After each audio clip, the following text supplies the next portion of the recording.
The Way2Go program is incredibly important for the well-being of our communities and the well-being of our children. One of the things the Way2Go program is renowned for is operating on a really solid database. So we look at a lot of information in how to create interventions for safer, greener, more active travel. We know now that most children would prefer to be walking, riding, skating, scooting to school because it's fun and because they like being active and they like the social interaction with their friends. We also know, contrary to popular myth, that most parents would rather their children were being active as well, but they have legitimate concerns and fears about the safety of that happening. So if we can create safer environments around schools, we make it safer for children, we make it safer for the entire community, and that leads to all of those benefits from being healthy, active, reducing obesity, learning independence, and importantly, reducing congestion and making the roads safer.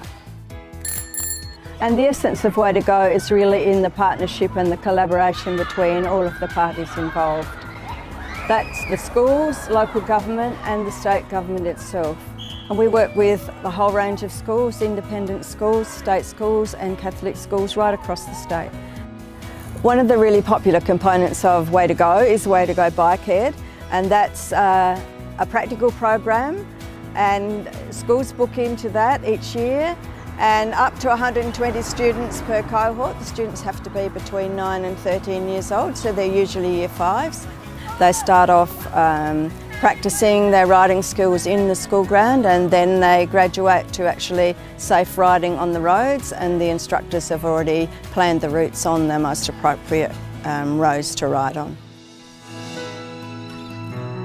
When schools have done bike ed and they've got a lot of kids riding their bikes but they don't have sufficient shelter, we facilitate some funding so that they can support that. We know through our work in the program that a large proportion of primary age children live within a few kilometres of their school, and our approach is to partner with councils in South Australia and to try and improve these local school precincts to make it safer for kids to walk and cycle.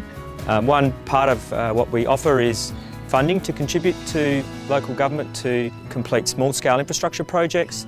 Things such as, it can be a formal school crossing, but also such things as narrowing the road or improving the footpath and cycle and walking access to the school. And we really try to value add on what council's already doing as part of their role. So we work with local government traffic engineers and review the end of school days, and then we liaise with the school leadership and the school community to find ways to improve that for safety and access. At the moment the program has 40 plus local government partners on board, and every year new councils join the program.